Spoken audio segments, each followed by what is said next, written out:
What's up, y'all? This is the Adapt or Die podcast, a podcast that explores new and relevant ideas for the purposes of self-growth and helping you live a more fulfilled lifestyle. My name is Armel Tala. And my name is Ben Smith. We're two university students pursuing our own journeys of self-growth with the hopes of sharing our findings with you.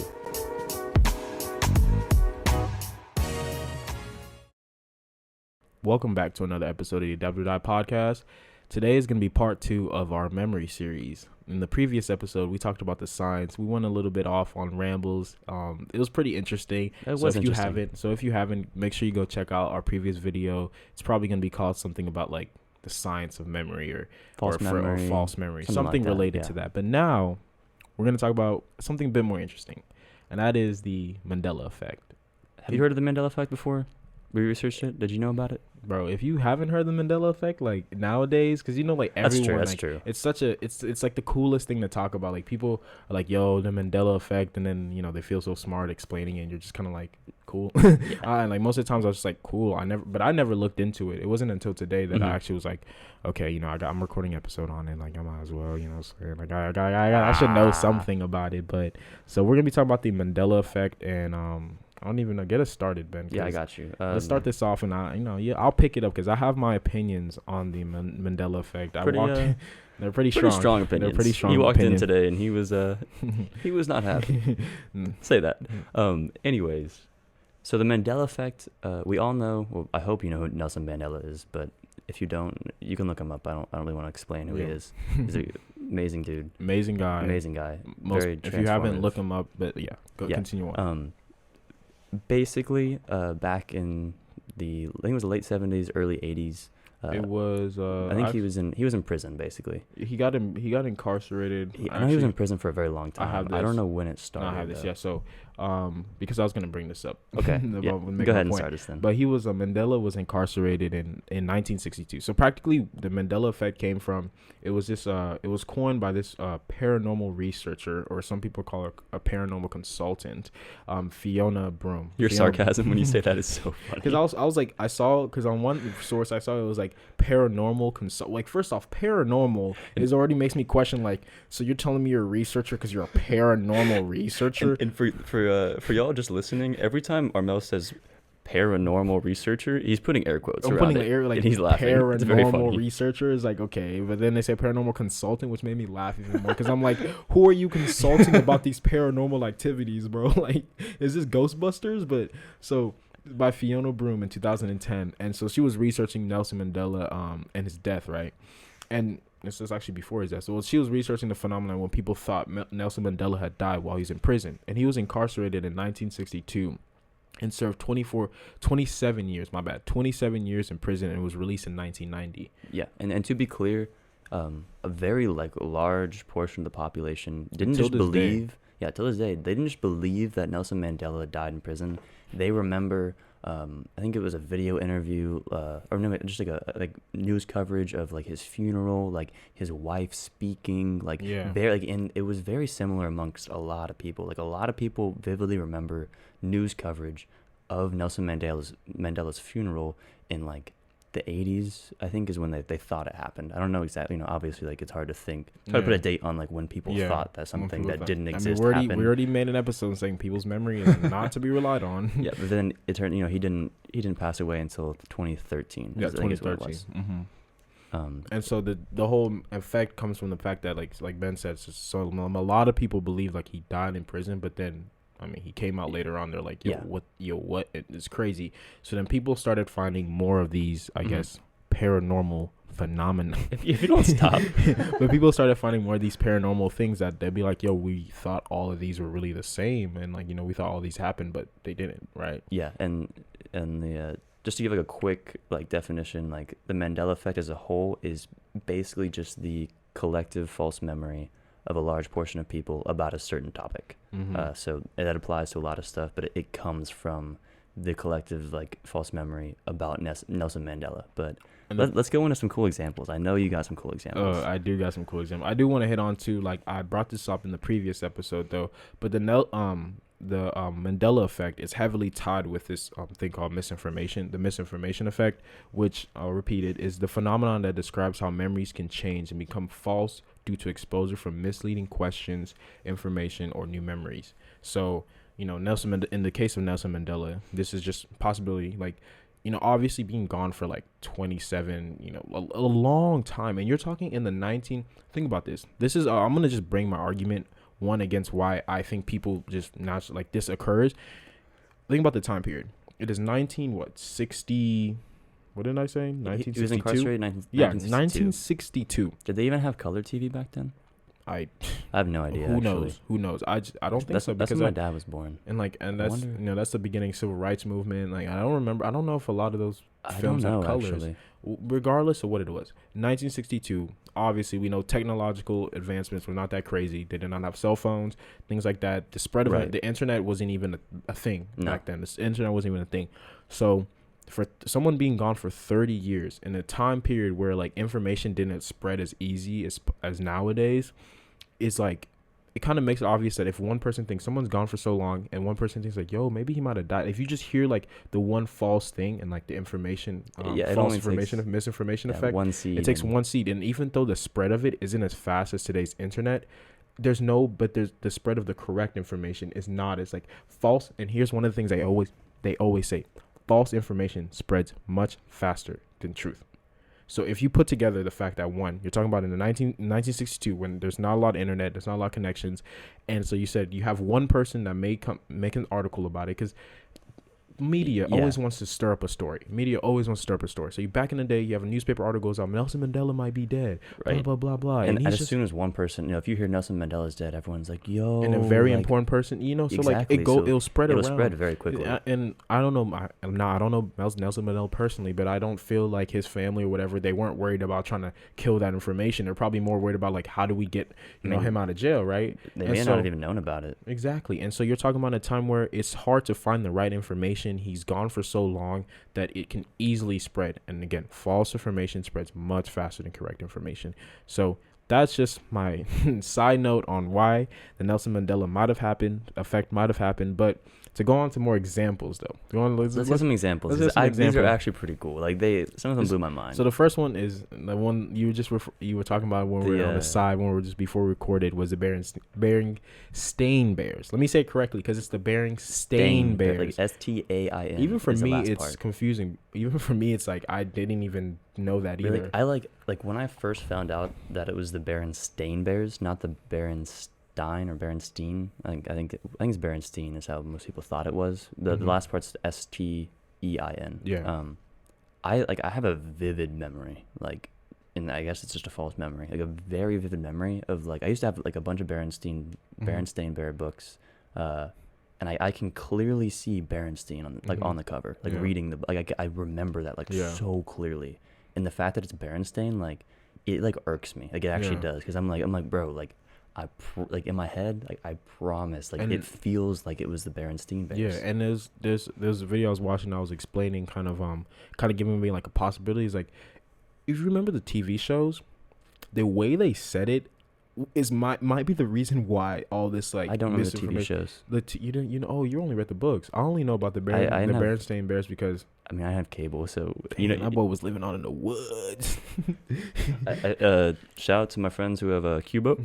If y'all remember Cubo, that was my TV show. Dang, I do not remember that. But so okay, in the TV shows though, and then in the video I was watching, they played it again, and the way they were saying it so ambiguous. Like they were like the Berenstain Bears, like the Berenstain, like they were saying it like really? Not very. They weren't like pronouncing the Berenstain, like they weren't like putting a heavy emphasis on the Stain Bears. So they were putting it so like the way they were saying it left room for misinterpretation. Yeah. And stain and steen. Yes, steen is it's much more common. A bunch of people have like a steen in their name. It's just more common, especially like last names. I feel like. Yeah. I don't know anyone who has the stain. Like if you know someone that has stain, like they're definitely gonna stick out to you in your memory because it's like, yo, that's your last name is like strange Marcus Aurelius Stain or something. I don't I don't know. That was a great example, ML. That was perfect. You hit that. I hit it right on the nail. Right on the nail. But so things so like that. It's just kind of like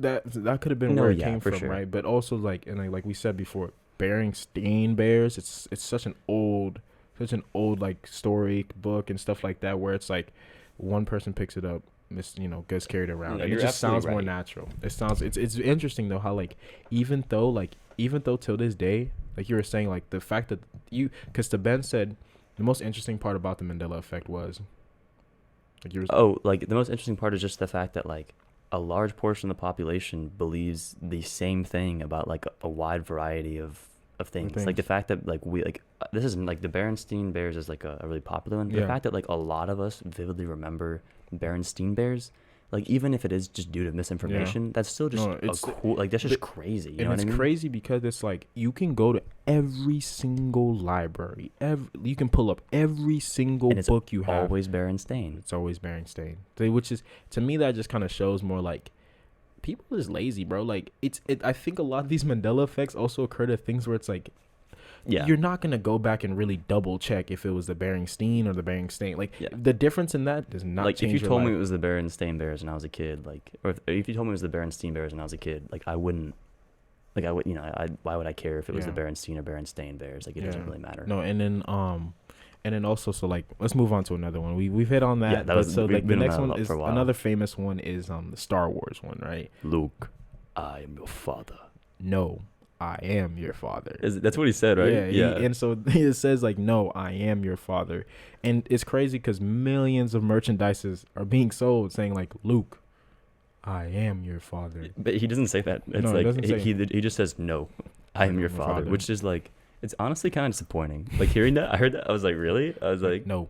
They actually played the clip. They played the clip. I watched the video, like the original one. And it flows. Like it actually, like the sense of the thing, it flows. He's like, no, I am your father. In the movie, it's like, but when I hear it, if I see it on a shirt, if I just see like, no, I am your father, I'll be like, it doesn't sound as. I'll be like, what is that? Like, bro, what is that supposed to mean? You guys, don't forget, like, when it comes to selling things, merchandise and marketing, I feel like because right now this is what this episode's become. It's become me pulling up examples of the Mandela effect and me possibly trying to explain why it's not an effect. Okay. Let's for those who either aren't that familiar with it or haven't like studied it at all, or just like watched a video about it. Yeah. Let's go over some other more elaborate explanations for the Mandela effect, and then we'll come back to some more examples. But do you have elaborate explanations?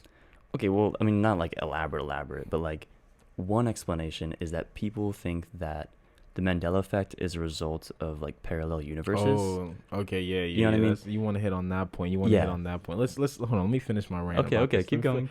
We gonna hit on. He that wants point to make sure like you are totally biased towards his opinion before we get to the parallel universe.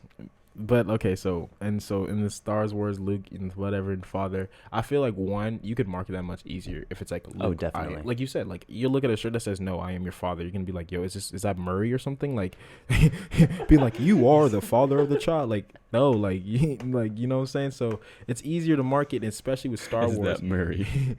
But and then also like think about like when you're explaining what's happening in the event, it's like, oh, like Darth Vader is his dad and so then it's like it makes it easier like to be like and then it's like, Luke, I am your father. It's like that association. Now am I correct? Look, I don't know. I don't think so. It's all conjecture. Me using my logical brain, I think that makes sense. And his explanation makes a lot of sense. Just on like a general level. But I'll run through the rest of the examples. I won't explain why I think so because I don't think on these ones I can really explain either. But so you have Kit Kat. And then the Mandela effect on conspiracies are like, see, he doesn't know how to explain it. It means it's real. But I'm gonna hit on the rest of them. So then there's a Kit Kat, and people remember the dash in between Kit Kat. Yeah, I thought there was a dash. I don't know. I ate a lot of Kit Kat, so like I never thought about that, but I didn't think like I don't know. That was a new one to me. I didn't know people were Maybe it hasn't like for me like I think it's the breaking maybe like it's just like there's something with the dash that like it's like a and then it's like it just goes hand in hand with Kit Kat. And also if you don't break your Kit Kat like the people that ate all 4 bars at the same time, wow, you are a psychopath. But like the break, also there's a commercial too, like it's so satisfying. No, it is. That's actually really satisfying. And then there's Fruit Loops. Which actually, this one was crazy. This one's actually kind of weird. It was kind of weird. And this one's like one of them, like, okay, people are buying Fruit Loops, so like I don't know how big of a Mandela effect this is, but like also the fact that people are believing like it's fruit is just kind of like, so the effect is that like it's spelled FROOT, when we all like I thought it was fruit. Mhm. I mean, like fruit, like. Man, I understand like Yeah, it's it's like the cereal, like spelling. you can like And it, then it when you makes hear sense for the fruit, branding, but like I really thought it was Fruit Loops. You like know what I mean? fruits, like Like the yeah, FRUT. like the regular Yeah, I spelling. mean, for like people that don't actually eat Fruit Loops, it's easy to I mean, kind of I eat Fruit misconceive Loops. that. You do, I mean, and you still thought no, that? not now. Like when I was a kid, I did, Oh, and I still thought that. Yeah. hey, like we said before, your memory is false. Memory is false. I won't stop. Okay, let me stop. I said I was not going to defend these points. I was not going to argue against them. But then there's Febreze, which is actually Okay, probably this one was most, one of the crazier ones. this one's actually more interesting. I think it for me it has more to do with like it just makes sense to be like, bro, why are you spelling with two e's? So the Yeah, the I mean, Mandela effect is yeah. that people thought Febreze was spelled with two e's, right? It's like Febreze, but it's actually spelled Febre. Yeah, there's only like Z. instead of two I can't e's spell. in the breeze part, Yeah, we like that's a there's better way only to do one it. e in the breeze part. Yeah, yeah. Which is So like weird because like when you say Febreze. Febreze, like I'm I'm thinking not like e's. I'm thinking two hey, e's. you got some Febreze? Like no, like you're not like that, Yo, I didn't even think that's how you like would pronounce it. Febreze. this is for, so you got some It's for Febreze? Some Some Febreze. Like I don't know. That's really weird to me. But that one was crazy. It was so crazy to the point where people even started calling the company random emails, being Yeah, like, "Yo, when did y'all change that?" I thought that was really funny. No, it's like it was so deep. It was that serious. It was They're that like, deep though. "Yo, when did you change this, Yo, my guy? I'm not hitting no Febreze. I'm not spraying my room with Febreze." Like that's hilarious to me. That's hilarious to me. Yeah. But okay, so Wait, So one more. I don't have another one. No, What for do you me, have? I have Okay, one more. give- And I know you already told me the explanation. I just wanna tell the people. Yeah. It's not mirror on the wall. Oh yeah. It's magic mirror on the wall. Yeah. And there's a whole thing where like the original No. movie said mirror, so or something I like don't- that. It's really confusing because the one that's the most popular movie Mhm. says people think it said mirror, but it said magic mirror. Yeah. But like the one even older than that, like originally it said mirror, so then they started picking up that version and blah blah blah. It's all weird. It's Mirror like it just sounds high key better. flows better. I Yeah, don't it know why does. they changed. I it to think a magic lot mirror. of these Mandela effects just goes with the fact like our brain just would rather go with like the thing that just is easier to pronounce or If you just sounds remember, better. if you remember from last episode, You remember from last the, episode, if the- you're real and you watched, yeah, or if you just or if you were it, here on the live and you stayed around, shout out to Leslie. shout out to Leslie. We just use our gist memory and we're just Yeah. kind of like, oh yeah, like yeah, it's just Febreze. Febreze. Like why would I spell Febreze? Yeah, like, why would you spell like, Febreze? obviously, like I'm gonna fill it in and be like, yeah, it's Febreeze. But okay, so you've heard the opposition because I'm the opposition of the Mandela effect. Now for the I think it's To be clear, I'm not saying Armel's wrong. I just want to give the explanations that people come up with are very interesting. So I just Mhm. wanted to throw them out there and Yeah. see what y'all think. So proponents of the Mandela effect will say like these false memories are actually true. Like people that are opposed to be like, yo, these are just false memories. You misheard information. But like I've been saying, right? But proponents of it will say, yo, the false memories are actually true, but reality is what's fake. And so you can go on and explaining their position on it. Yeah, I mean, people think that basically like there's parallel universes. That's one explanation, right? So like we were living in one universe and then we like kind of hopped over, I guess. I don't know the exact explanation, but basically like somehow like we like got squished into a different universe that's extremely similar but has like a few glitches, if you will. And the glitches are us noticing, the big one would be, we all thought like in the past universe, Nelson Mandela died in prison, or did you even mention Pikachu? Pikachu? Oh, I didn't even mention the Pikachu. Well, with the Pikachu, after I finish this Yeah. explanation, they think that, like Berenstein was spelled, Stein, in the old universe, but like since we came into the new universe, or like we switch universes, I guess, like we're all remembering the other universe, which is like it's proof of like the parallel universe like theory or whatever. So yeah, and so like to just add more explanation, because Ben you were hinting at first at like the simulation. That's like a different kind of like theory. the one that's connected to the simulation, where it's like, oh, it's a glitch in like the computer. And to me that makes more sense. Like, oh, there's a glitch in the computer, so like people thought this way, but like we accidentally programmed it to be Berenstein, and we misspelled it was supposed to be Stain or something like that. That makes sense to me. But when I was doing my research, the theory that more people leaned on was the idea that like our memories are from like a parallel universe, right? So we exist in one universe, right? And at some point, these mass amount of people, whatever, they transferred into an alternate universe at some point that has like a different kind of history. So like in the original like slightly one, different. yeah. So it's like okay, we spell it with Beringstein, right? So they're living in the one that's Beringstein, like that's their original universe or their whatever. So they're living in the universe in Beringstein. They transition at some point where they take memories from the alternate universe where it's like they were in it for a little bit and it's Beringstein, right? And so like they grow older, they go out the age where they they even want to like once you get to a certain age, you're not recalling back you're not reading the book and stuff unless you got kids. And then at some point they transition back, but they keep those same memories, and then so that's where it comes in, and they spread that into that's a much better explanation than what I gave, but yeah. So it's like, so those things, so those things happening, that's kind of their idea, right? And so my whole I was watching a video. I didn't even take notes over this one. I mean, it's not like it wasn't that, but like this is not actually it is. I found a published article, like a scientifically published like article on the Mandela Effect. So it is like a studied thing. But sorry, that's a side tangent. Go on. Yeah, no, like yeah, and it's like the thing is about this Mandela Effect, like I said, our paranormal researcher, I don't even know her name, Broom, right? If you what's her name? Her name is Sophia Broom. Fiona Broom. Fiona Broom. Look, memories. My bad. Fiona, guys, this is hilarious. We have real life examples of how memories suck, and Ben literally just called her Sophia, and it's Fiona. But so my bad. I'm sorry to. I'm sorry, Fiona. I mean, I don't mean to disrespect, your paranormal research. That was the worst apology I've ever heard in my life. How are you going to make fun of someone in the apology, which is the reason you're apologizing? Like, that's the amount of disrespect. I don't mean to disrespect you, but it's just hilarious that it's like paranormal research. Like the only place that title would actually have credibility is in Ghostbusters. Who do you think she asked? Like do you think she went to her 8-year-old? She was like, hey, what do you think of this title for my job? And her 8-year-old was like, yes. No, it's more like, mom, what do you do? I'm just a paranormal researcher. I mean, on the side, I also do some consulting as well. And she was just like, no, I'll just stick with that. Yeah, that sounds cool, Mom. Oh, you work with the Ghostbusters as well? It's goofy, but enough on her. Enough on her. We need to stop.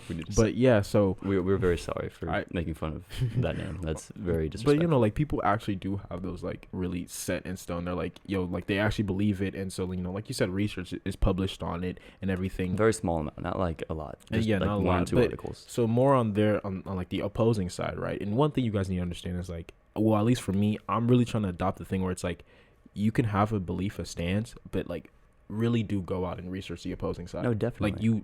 It's a to me, how can you win an argument if you don't even know what the other side is arguing? Oh yeah, that's like, I mean, what I'm saying? If anyone's ever like been in debate, like basically the whole I mean, I didn't do PF, but which is it's just like it's like dual, formal. It's like double debate, like 2 people against 2 people.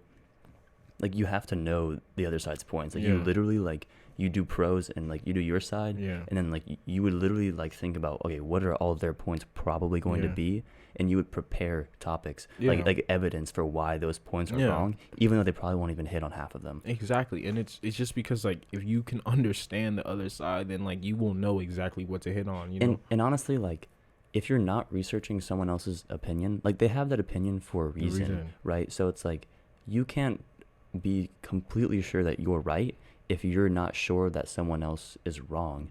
And part of that is like doing research on their opinion, like why they believe that, like seeing the evidence and truly being open-minded of like, okay, like they believe this for a reason, like let me see what the evidence is. But again, keep going. Another principle to our podcast is open-mindedness, and always you want to hear both sides. But back on the topic, and it's saying, so like one of their arguments, the people that do support the Mandela Effect and the whole parallel universe idea of it, is that like, okay, so we have these false memories, but then explain why the sheer amount of people believe these same things, right? And I mean, it is pretty crazy. It is crazy. You have to admit, it is crazy. Like a crazy effect. I will agree. Like I 100% agree. It is crazy. Like it's like, like you make a solid argument until you actually think about it.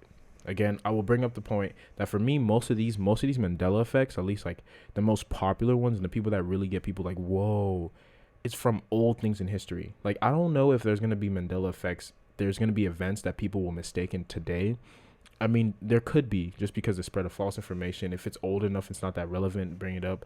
I think it just has more to do with the spread of, like, it just has to do with how information spreads and the rate at which it spreads. One, like, really relevant, like, application of this to me is, like, I know you said that, like, you know, like, back then, like, information didn't spread as fast, you know, like, whatever. But, like, remember you also said that false information spreads faster than truth? Yeah.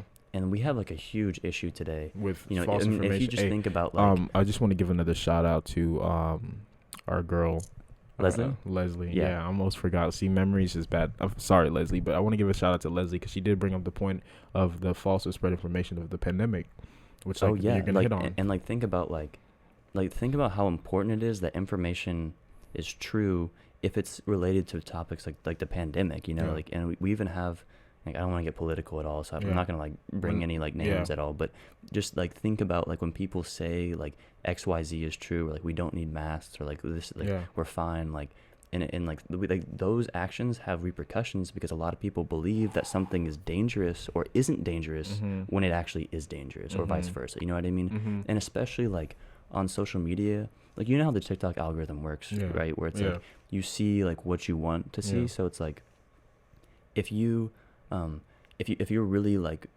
set on, like, a certain you know, views, and you see the opposing views, you don't really want to hear them. So what's going to happen is you're just only going to see your view, and you're going to get caught in your social media bubble, and it's going to be, like, an effect of, like, false information. And so, like, that shows you, like, from the Mandela effect, like, a majority of people actually believe that a lot of these like, a majority of people get these effects wrong, and that just shows you how, like, if a majority of the population believes something that isn't true and it is significant, it can have very lasting and very important effects regarding, you know, how our society functions. So that is true. Ben brought an application that I did not think would exist, because I was sitting there doing this research, like, how can anyone apply this to their life? He busted in, and he was like, straight up. First thing I walked in the door, he said, the Mandela effect is stupid.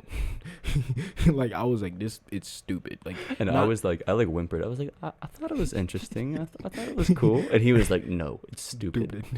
No, it's when I set my mind on something, it's like, yo, this thing is stupid. But I don't even know if I hit on the points that they were bringing. But, like, again, I think you make a really good point on the fact, like, knowing like the Mandela effect and how that information, and, like, how powerful it is of false information spreading, or people remembering the same thing, is, like, really, it's actually really important. And I think it also goes, this is a bit of a stretch in my opinion, but I was thinking this, like, it kind of also goes with, like, racism. If you think about how racism, it's something that is like racism was some, especially back in the day, because I mean, like, like, they had, I mean, I have no idea how racism, like, started, like, particularly, but, you know, I think a lot of scientists, they went to Africa and were like, you know, like, these people aren't as, like, saw their skulls are, like, large. I forget what they said. Like that. And then it's also just, like, another thing, like, it's the way it's transferred is through like, your parents. Like, racism, like, is something that's taught. It's given. That's what I'm saying. Like they, like, some scientists basically said, like, you know, like, this race is like less intelligent because of X, and then a bunch of people believed it, even though, like that's a lot of misinformation, and they use that as, like, moral grounds to, like, justify their actions. You know what I mean? Exactly. And it just got passed down, like you said, like, through parents, like, through generations. And it's only, like, I mean, not just now, like, you know, obviously this has been happening for a long time, but we're still, like, in the midst of progressing. Like, we have a long way to go. So it's like we're still having to get rid of a lot of false information that exists. And so it shows you, like, how, like, important it is that we're not spreading false information, and how aware you need to be of any information you get. And especially, like you said, like, if false information spreads faster, which it generally does, because if it's false for a reason, probably just for, like, entertainment, or, like, try to grab your attention, right? But if it grabs your attention, it's going to grab everyone else's attention, and it's just going to spread like wildfire, right? And now we have this random fact that, like, is totally untrue, that has could have important repercussions on the globe potentially. Exactly. So it's, you know, it's crazy. It's honestly insane, and I'm legitimately smiling just because I was like, we found a way to make this have meaning. At first I was like, we're gonna go over a cool topic, the Mandela effect, hit some points. I was pulls through. Ben pulls through. But for sure, and So again, like, but like they were saying, so people believe, like, one of their arguments is just the fact, like, the sheer number, it's insane, like, how can you do that? But then a counter argument, the sheer number of people traveling between universes and stuff, you wouldn't think people would notice, like, yo, Jimmy is gone out of our universe. Where has Jimmy been for the last 10 years? He got replaced with the other Jimmy, and now there's double Mandela effects in both parallel universes. Brain blown. Wait. So that would mean that, like, it'd be a flip-flop. Yeah, that would mean, like, people who were in our universe, they would think that Mandela still existed until, like, 2013, unless they were told otherwise. Because in their universe, Mandela died in the 90s. That's kind of a weird thing to think about. Like, they thought it was the reverse. I might become a believer of the Mandela effect now. Nah, I'm playing. I'm joking with y'all. But I think a good way to end is, I have one last example that I thought was really cool. Pikachu. Oh, there was Pikachu one too. Well, like, the Pikachu one actually was the one I was like, oh, that's crazy, because, I watch anime. People can argue Pokemon anime. It is actually anime. Let's be, if you really watch anime, But so the Pikachu thing was like, people thought they remembered Pikachu with black fur at the end of his tail. I didn't even watch Pikachu. And you thought that? And I thought it. I know. I legitimately, like, when the person said that, I was like, yeah, that's one of the, like, the most confused, like, it's a lot of people. Like, if you showed, like, a picture, you'd be like, oh, yeah. Yeah. Like, I was like, yo, I clearly remember.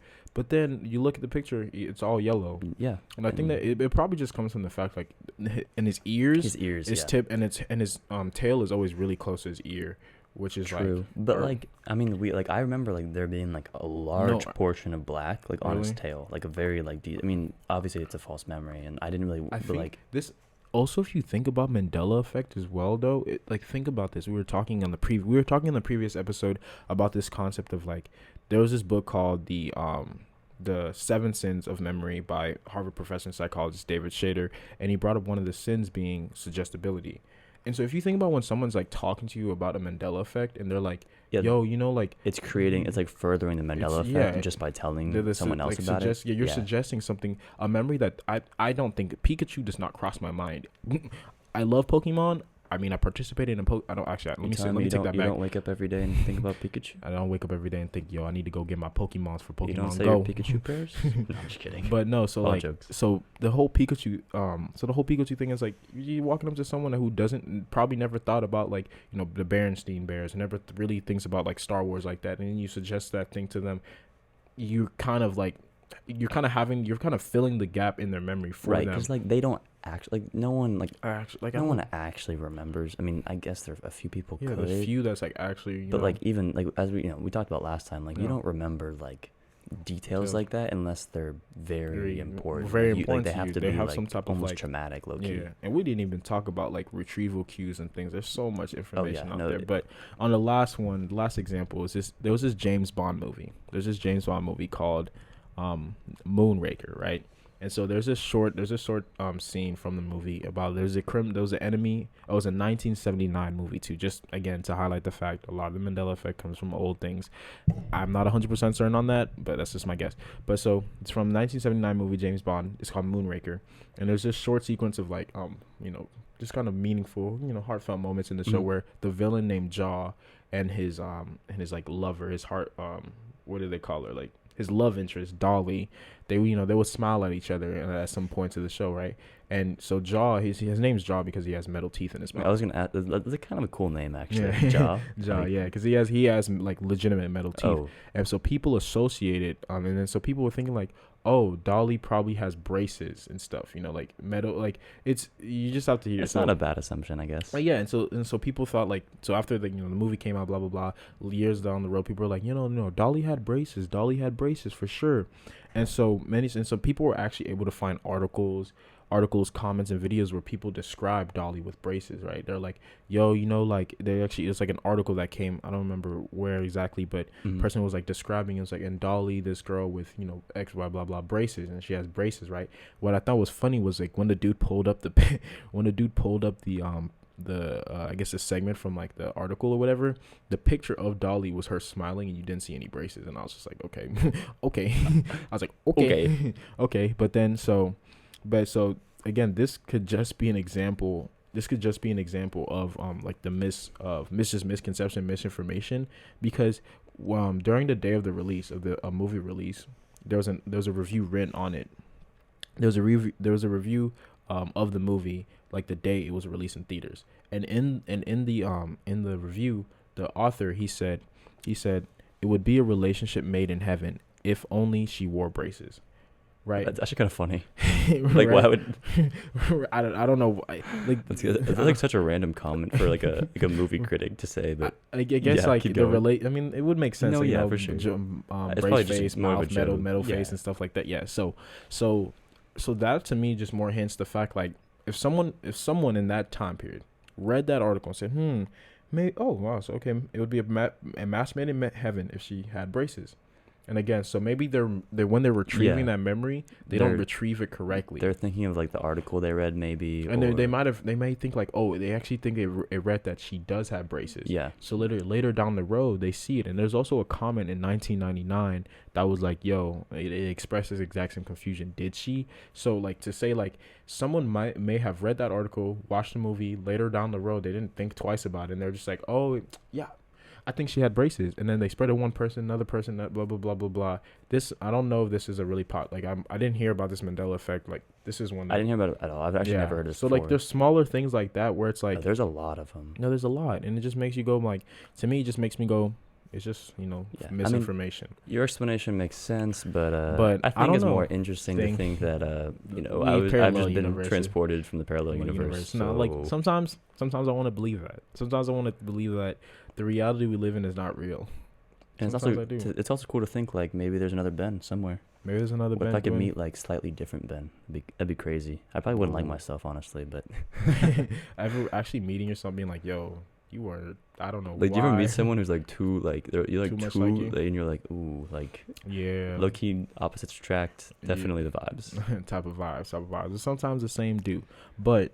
That is to conclude this episode of the Adapt or Die podcast. One, I just want to say though, like, I love Ben for bringing the fact that you guys do be aware of misinformation. Absolutely. What like an important thing that the Mandela Effect does raise it does opens up a lot of questions for the psychology community. Just like how does our memory work, and like how does this spread of like information affect our society? I think the Mandela Effect, like application wise, it just like puts on a platter for everyone to see plainly how easy it is for false information to spread. So just keep that in mind when you're doing research, literally any information that you intake, like you like understand that like people, a lot of times misinformation isn't even like it's not even on purpose. A lot of times it is though. And it doesn't like, just because someone thinks that's true doesn't mean it's true. So you do have to like fact check, and obviously on like things that are important. You don't have to fact check every single word someone says. I really don't care that like Kit Kat doesn't have a dash in it. I just when I look at Kit Kat, I'm gonna be like, oh, like my dash is missing, but that's not that important. You know what I mean? So just be aware of the false information. That's the big takeaway from today's episode. I'm gonna need that as a clip. That's gonna be a clip on the TikTok. But I appreciate y'all listening to this series of the Adapt or Die podcast. We explored the science of memory. I think we did an alright job. I feel like we probably could have hit on more points, but of course we're gonna have our resources down in the link below, down in the description. So make sure y'all check that out. And guys, before you end it, there's so much on memory. So if you guys want to hear any more about memory, we have plenty to talk about. So just let us know. So comment down below. And it's been a great episode of the Adapt or Die podcast. Peace, love, and positivity. We'll catch y'all next week. Peace. Thank you for listening to another episode of the Adapt or Die podcast. For more information about us, follow us on Instagram at Adapt or Die, or find us on TikTok at AOD Podcast. You can also watch the podcast on our YouTube channel at AOD Co, spelled AODCO. We hope you enjoyed this episode, and as always, continue to explore and adapt.